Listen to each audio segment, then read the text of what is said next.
to this show. I'm Jazz. And I'm Deneva. Alright, so today we have a special guest, a Dallas artist, formerly from Detroit. His name is Maximilian. And we'll go ahead and kind of let you introduce yourself, kind of give us like a little background about where you come from and whatever else you want the people to know.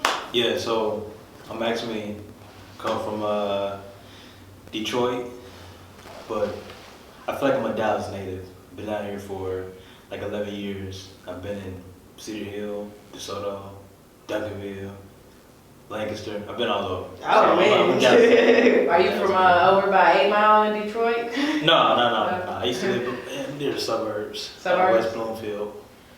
Yeah. Okay. So what brought you here to Dallas? My mom, she moved out here because she just wanted to pursue a better lifestyle. Like Texas is big on everything, Definitely. literally. So, yeah. Okay, so big change from Detroit to here for you? Mm-hmm. Alright. Mm-hmm. Alright, so is your mom still living out here? Yeah, she stays over in DeSoto currently. Okay. So where did the name Maximilian come from? Well, that's my real name. That's your real name? Yeah, my dad Awesome. named that. My father, my dad used to own like a brokerage, I think in real estate. Mm-hmm. And so the Greek name for Maximilian means greatest. Right. So just his philosophy. That's super dope. Maximilian is a pretty dope name. Like, how have you felt like just growing up with that name? Like, does it give you problems, or like do people ask you a lot? Like, no, really, who's Maximilian? No, I mean I've had good people and bad people. You know, you always gonna have assholes. Oh yeah, right. But you know, I've had pretty cool people come to me and say it's a pretty decent name, and then I've had my fair share of people who just weird. Yeah, You think it's funny? Yeah, take it somewhere all the way there. right. Oh man, I love it. Alright. We have somebody, you can't see him right now, but he said he's that weird person. So how long have you been rapping? I've been rapping since I was about 9. I mean, honestly, hip hop to me has always been poetry. Like when I was younger, I used to write plays at my 5th grade school, and I would take all the plays and all the students in my classroom, and I would put them according to that play. So then after that, I started taking those plays and putting them with melodies, and that became my hip hop. So what was your idea of play to write? What kind of play would you write? I was like 9, so anything that had to do with the 9-year-old mind, you know what I'm saying? The 9-year-olds can think of some crazy stuff. Yeah, they Pretty can. cool stuff too. They can. I mean, if I went back and read some of those, I probably would have thought myself that they were pretty crazy. But I would say my hip hop influences when I was younger, man, we talking 50 Cent, we talking Eminem. Who else? Who else was around 2005, 2010 scene? Drake. I guess Drake. Yeah, Drake came out. Drake just came out. Drake had a long We run. were in college, by the way. I liked Drake when he came out. I think Future was coming out. Future Probably like may have. No, he was about 2012. He was 2012. Yeah. Future was 2012. All right, so what's been your biggest inspiration behind your music? Honestly, the ability to tell my truth. Like, just tell my story, and for it to sound so beautiful and authentic. Like, when I listen to my music, and I go and listen to somebody like Sam Smith, or I listen to somebody like J. Cole, and a person can come to me and tell me, hey, man, you sound just like this, or you sound just like that. I don't hate the comparison. It just lets me know that my music is top-notch quality. Definitely. So I'm telling the story, and it's top-notch quality. Right. You know what I'm So to get on to that, because you did say you sound like someone. To me, you sound a little bit like Kendrick Lamar. Yeah. But I want to say, like, listening to your music, it is definitely inspirational. It's definitely top-notch. Yeah. What is Kendrick like? When you sound like Kendrick Lamar, how does that make you feel, and how also do you draw inspiration from him? I like Kendrick, but people are actually surprised when I say this. My favorite rapper is actually J. Cole. Like, I love J. Cole for his simplicity. If I could rap, I would want to rap like J. Cole. But, I mean, as far as, like, the Kendrick comparison, it's just my voice. You know, it's just the raspiness of my voice. Now, maybe a couple years from now, like 5 or, like, probably 2 more projects, my voice will probably, level out a little bit more. Yeah. But, yeah, that's just that. Well, can I? Because I love J. Cole, and I also love Kendrick Lamar too. You are a storyteller though. Mhm. Like you tell stories beautifully. Like from everything from your insecure to earthly love. Like you tell some good stories.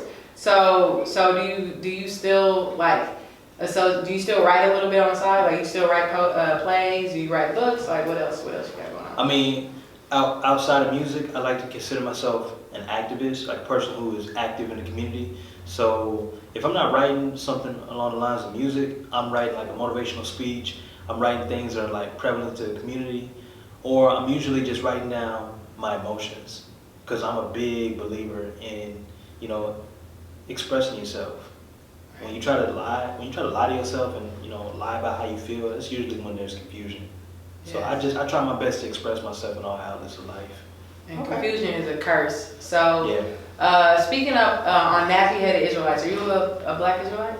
Yeah. I would consider myself a black Israelite. I would say you're a black Israelite. You know, my philosophy, I believe that the Hebrews, when they came here to America, they were taken from a specific land, which is, you know, Israel, when they migrated to Africa.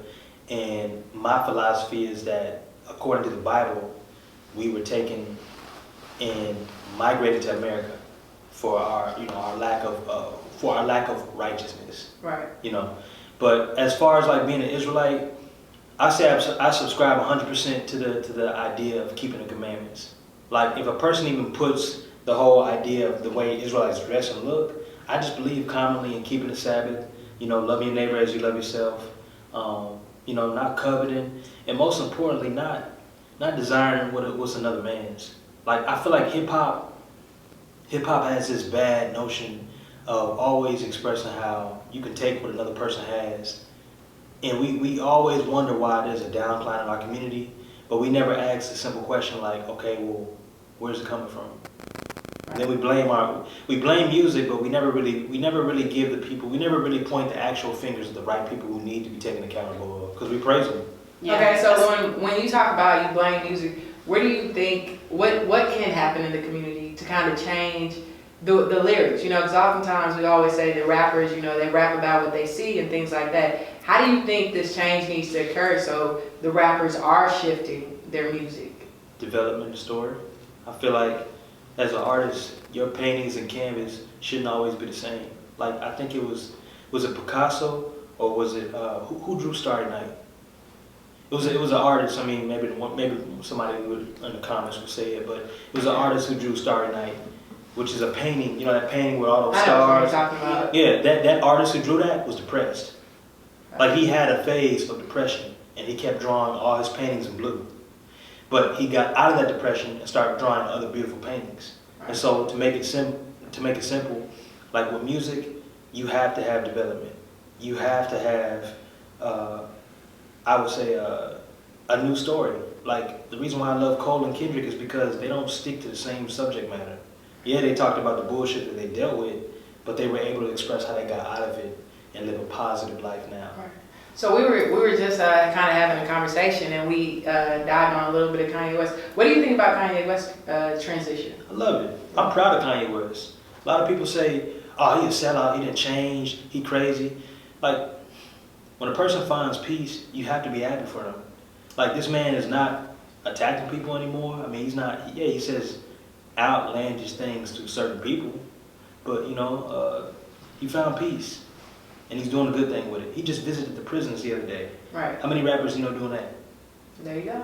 That's it. You know, so I'm proud of him. You know, that's his walk, that's his story. So much root out to him. Okay. And back to the Israelites part. Mm-hmm. Affiliation with like looking in the news media today. And we look about, or we see, you know, some things that happen with the Black Israelite and how they've been painted, whether it be on CNN or different news outlets. What do you see? How do you see that? And what do you believe? What's your perception on it? Well, you know, Malcolm X said that the media has the power to change a person's perception. You know, the first thing that the media does before they kill a person literally is they kill their image, and that's literal. They did it to Malcolm X. They did it to certain other figures who were, you know, represented. But honestly, I don't follow the mainstream media when it comes to how they portray the Israelites because they do the same thing with Islam with Muslims. Right. I'm not a believer of Islam, but I mean I don't believe that every Muslim is walking down the street with bombs attached to their jackets. And they are not. It's actually, Islam is a religion of peace. Yeah. You know, so that's awesome. So transitioning a little bit, you had 102,900 streams last year. Yep. What did that mean to you? How did it feel? Honestly, I knew I was gonna have that type of numbers because when I saw Insecure at like 91,000 streams, it was just a matter of time to estimate how many of all my other songs that I released or would be the total. But how did it make me feel? Yeah. Honestly, I was proud, but I just knew that that's not the only thing I should be glorifying. Like, the streams are gonna come. I can hit 1 million streams tomorrow and still be broke. You know what I'm saying? And y'all know Spotify ain't trying to cut that check with them low stream numbers. Ain't nobody trying to get that. So yeah. But did it let you know that you were like on the right track, or that you did something? Did it make you realize that you needed to maybe adjust? How did it assess you going forward? How did it equip you to go forward? No, it's actually it's a really good question. When I saw my streams around December, I got real serious. I was like, all right, I'm finna finish this project. Because I was writing songs and recording them, but I didn't have an actual drop date. So then that's when I started dropping singles, and that's when me and him, met. And now it's like, okay, well, if I hit 100,000 last year, I can do 500,000 this year. Because before that, I only did 8,000 that first year. 8,000 streams. And the next year I did 100,000. That's a big jump. That's a huge jump. It's a very big jump. And that, I'm sure, lets you know that you had something special, you know? Yeah, that's God, man. Absolutely. Yeah. I was snooping a little bit on your Instagram. Mm. Do you have any relationship with Puma? Man, to get one? I'm trying to get it. I'm Lord willing, man. I'm trying to get a what do you call that? A sponsorship. Yeah. And my team and we're trying to put the best track together to where they can just use a 15-second clip or a 30-second clip. All right. And just give me that shout out, you know what I'm saying? Yeah. So we're working on that right now. That's great. All right, so as an artist, like who's your target audience? It's funny you say that. When I was in Oak Cliff and I was like heavy in the scriptures, like Kirk Franklin scriptures, walking around my suit and tie Bible. You know what I'm saying? I walked in this dude one time and I said, yo, check my song Stereotype out. And this dude right here, this is my manager right here. This guy right here liked that song Stereotype. To this day, I love it, but it's kind of corny to me. But I tried to show it to him and he was like, I don't want to hear that shit. Literally, flat out told me that. And from that moment forward, I said, you know what? I want to make music to where it can touch anybody. And that's why I like Kendrick. That's why that's what I respect about Kendrick Lamar. His music is on every genre, from rock and roll to EDM to hip hop to trap to R&B. You know what I'm saying? Right. Yeah. He definitely kind of moves easily through all the genres. Yeah. Transcends. He's a poet. He's a storyteller. You know, and magnificent at that. So So like as a musician, like who do you like? How do you consciously like speak to your community? Like how are you speaking life into your community, like through your lyrics? Well, right now the topic of my project is about mental health, toxic relationships, and poverty. Poverty not from the sense of like, I got it and I'm gonna still be broke, but poverty from the sense of I got it and now it's time to, make intergenerational wealth. So my biggest thing is that I try to speak what I live. I don't feel like I want to say something and then I'm not making progress towards it. Like everything I do, if I'm speaking it, I want you to see me do it. So when you see me do it and you see the words, it aligns with the actions. And that's when you have faith behind what I say. Right. And that creates a movement. Like when you can kind of like count on that artist, like their lyrics and their actions, like that speaks volumes. Yeah. So I mean, as far as like you talking about how you speak on mental health, how do you feel we need to address mental health. You know, to be totally honest, sometimes in our community, I was just talking to my mom the other day, and she's like, blah, blah, blah, so-and-so this, like acting like mental health didn't exist. Mm-hmm. How do you shed light and really let people know that it is something that's real, and it is something that needs to be addressed? You know, black people are one of the biggest deniers of mental health. And it's because we run away from our problems in different assets, whether it be clubbing, drinking, smoking, rapping. You know, we really don't like to sit down and express how we feel because we think that's weak. But yeah, we'll go to church every weekend and use the word repentance. The word repentance means change your mind. You know what I'm saying? So when it comes to mental health and expressing how you feel, the first step of growth in our community is we have to be honest with ourselves. That's why we keep having this generational cycle of, you know, bastard children born out of wedlock, baby mamas, baby daddies, you know, poor families. I mean, it's look at the statistics. It's evident that people who have children out of wedlock are poor and stay poor.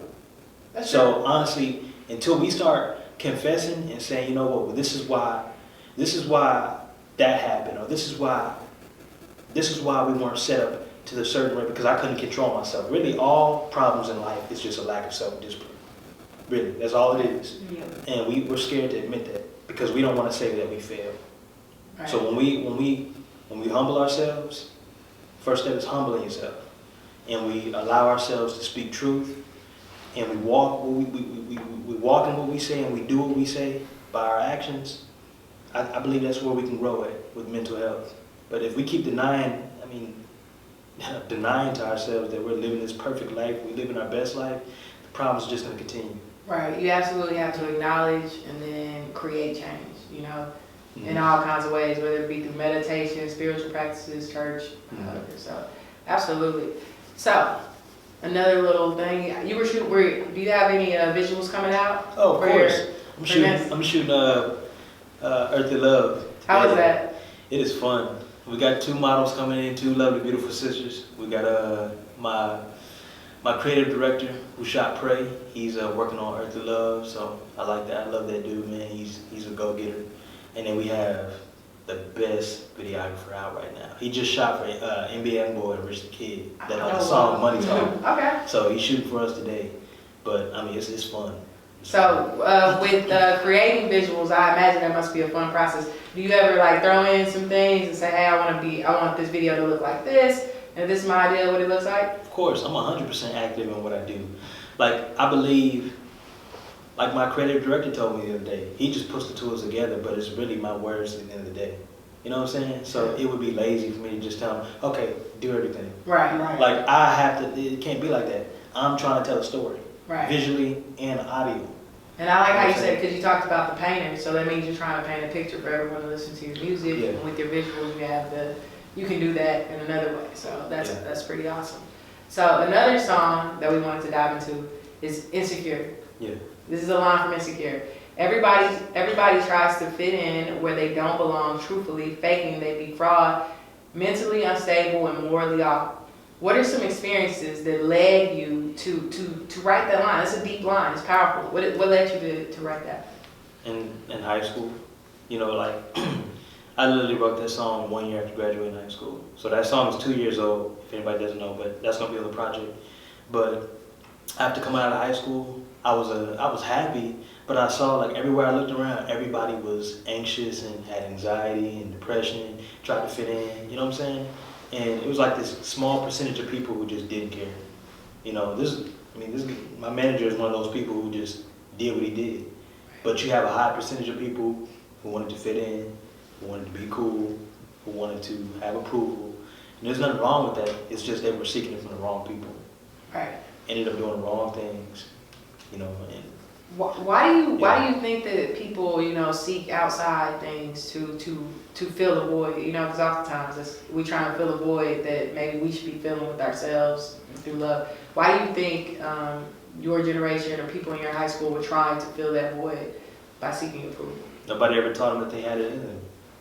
Nobody ever taught them that they had the love in them. You know, it is a secret. You know, I grew up without my dad. learn how to fight, learn how to box. I love martial arts. You know, learn how to do all that on my own. Learn how to fish, learn how to hunt. Taught myself how to drive. You know what I'm saying? Of course, Sears taught me, but you know, through my own lessons, I learned how to drive on myself. Right. Got my own apartment this year. The lesson of that story is that it was in me the entire time.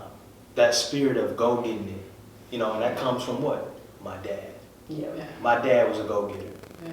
So, in order for somebody to be, I believe, successful, somebody has to see that talent in you and recognize it and point it out. Yeah. You know, a lot of people don't do that. They just keep bullshitting with themselves. So. That's great. That's great. All right. So outside of that, what else are you working on? You getting your acting chops? You gonna be what other projects you got going on? Man, I'm just working on therapeutic right now. Like I'm working on that. I'm writing the songs, but other than that, I'm trying to be a citizen of Dallas. What does that mean? What does it mean to be a citizen of Dallas? Shoot. I want to be everything a man can be. I want to be a good brother right now, a good uncle, a good son. You know, I want to be a good artist to him. You know, I want to be everything I can be in this season of my life and do it the best of my ability. I don't want to look back and say, man, I wish I could. So, yeah. Okay. Yeah, and you young and you getting it, so Yeah. kudos. All right, keep going, keep going. So do you have any, are you doing any collaboration with people for the project or? Yeah, I got 2 collaborations. I got this guy named No ID, pretty cool artist. I like his music. And then I got TG318. He's on my song, well, I can't say that, but yeah, he's on my song. Well, we're definitely gonna listen because I mean, you're like it's amazing what you're doing. Yeah, we totally like fell in love with your music, like. Man, all praises. I appreciate that. I'm just trying to be the best artist I can be, man, and be Yeah. real. And you'll keep evolving, you know, Yeah. that is the growth. I mean, the more you live, the more you're gonna be able to apply that to your art. So Let me ask you a question. go for it. How come people, like, if I was to do grimy hip hop right now and just spit them raw lyrics, and then you know, like 2 years later, switch over and do pop, how come people have a problem with that? You know, I don't know because I love when artists expand their art and keep growing and step outside the box, go back in the box, run around the box.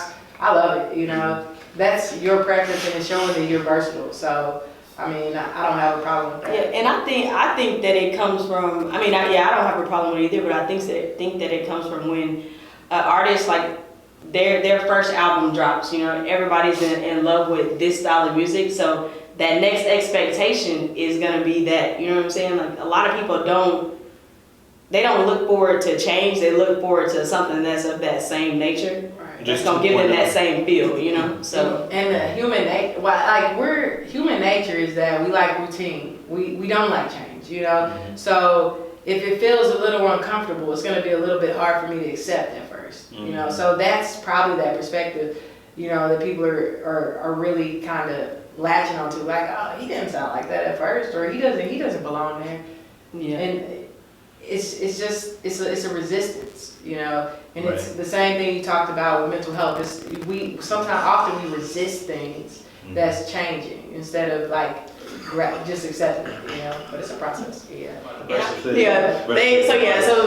do. I mean, you have a small community that does that. So a lot of the artists, they're consistently coming out with the same music. Yeah, people just get used to that. You know, they're not expected. It's like she was saying, like The same material. Yeah, the same content. they fall in love with that material. Oh, you know what? I think people aren't challenging themselves. Like Yeah. as far as like vocal infractions, like I think we only think, oh, only Kendrick can yell on the mic and go, he can only do that, or Kendrick can only do a high voice, or you know, we Right. think Cole can only keep the lyrics like this. Like people don't want to challenge themselves, do that, what they did, and then take it a step further. So, you know, maybe some people will reject it, but all in all, you know, are you still getting your words out? Are you still getting your ideas out? Are you still being able to use your voice to create change in wherever it is, you know? So, You know, I think the wise thing to do would be to fuse the genres. Look at Lil Nas X, perfect example. He took country and hip hop and put them right together. yeah. Country is, I think, the second under rock and roll. I'm not sure, but I think it's the second highest gross of music. And we already know hip hop is the leading domination of music. Right. Mm-hmm. He took both of those and put them together. that is a big audience of listeners and people who follow his music. You know. But did he really take country? Like, was it really country? I would say yeah. Because I love country. Because the way his voice, the way he did his voice. Yeah, because you can definitely hear that song in a country club all day. You know, like, I mean, you listen, you hear the song in the club, but like, it is like I was just asking, playing devil's advocate, was it really country? Do you think it was really country? Yeah, I feel like it was because when I first was it Jason Aldean? Jason Aldean actually made a rap song, which was pretty awesome. Who's that? Is he a country singer? Yeah, he made a rap song. I'm not familiar with it, brother. I might check him out. Yeah. And he crossed over, and he stayed within country, of course, but it was like just something they did for fun, and it turned out to be a pretty good song, but was it really rap? Did he really make rap, so. That's when people challenge themselves. It's all about intentions, Yeah, that's the beautiful thing about life. Can't get stuck in one thing. You got to challenge yourself. Always have to challenge yourself. Always. Because I read a quote the other day. It said that fear is just our limits. Honestly, when you fear something, that becomes your limit. It does. Yeah. That's facts. Absolutely. Yeah, I definitely agree with that 100%. Definitely that's a good quote. Where'd you see that quote?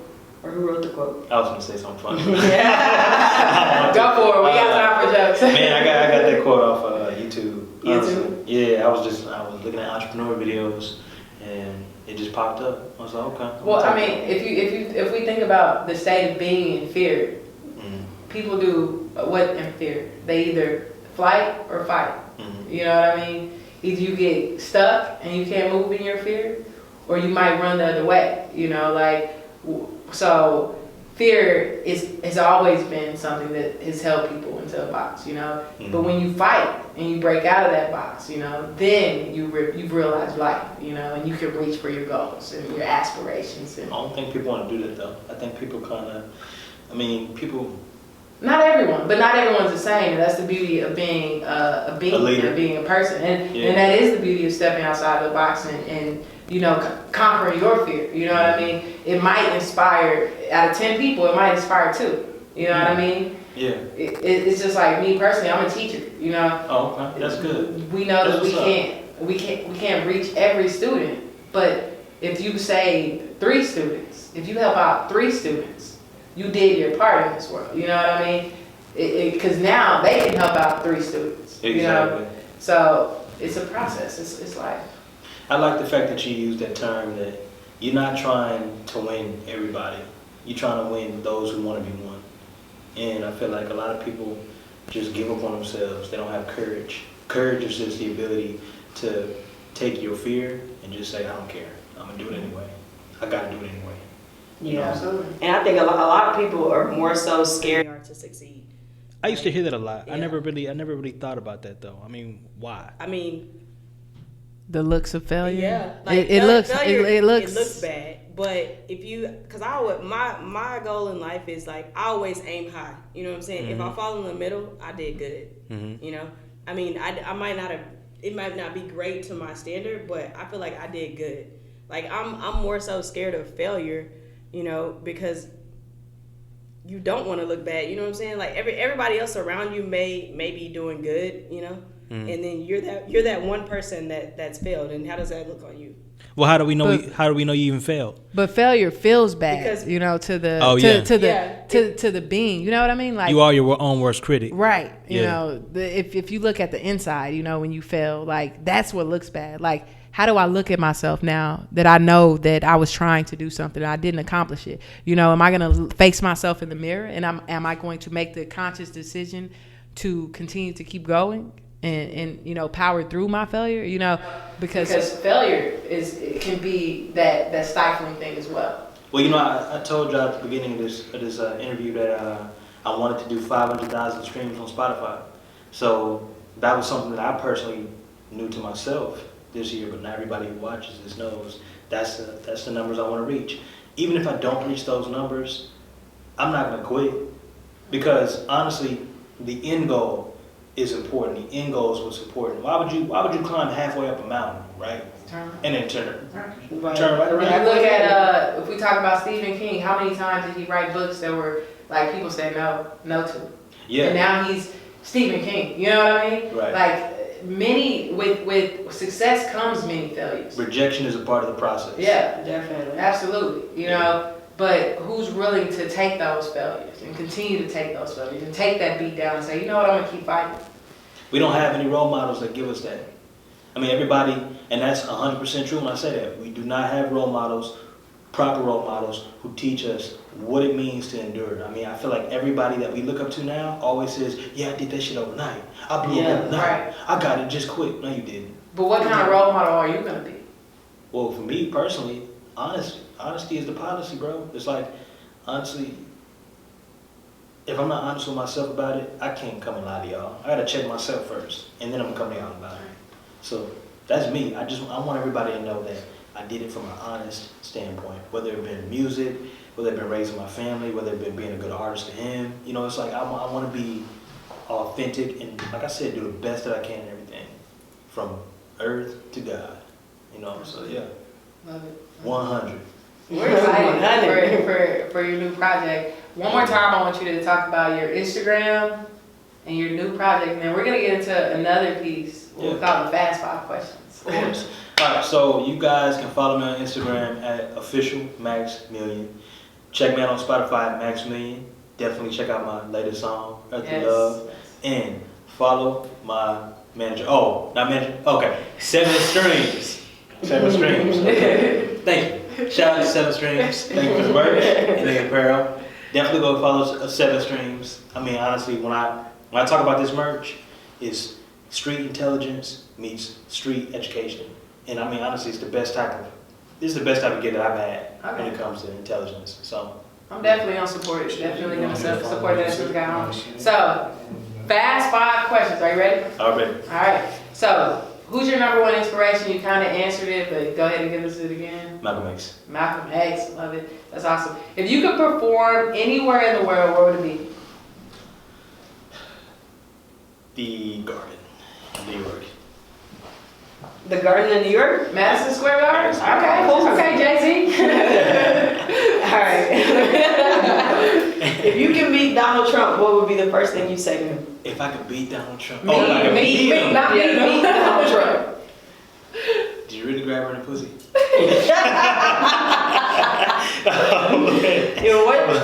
What's your favorite female rapper? Lauren Hill, what's up? Oh yeah, I love it. And what's the most spontaneous thing you've ever done? Shoot. Get out of bed and make my bed.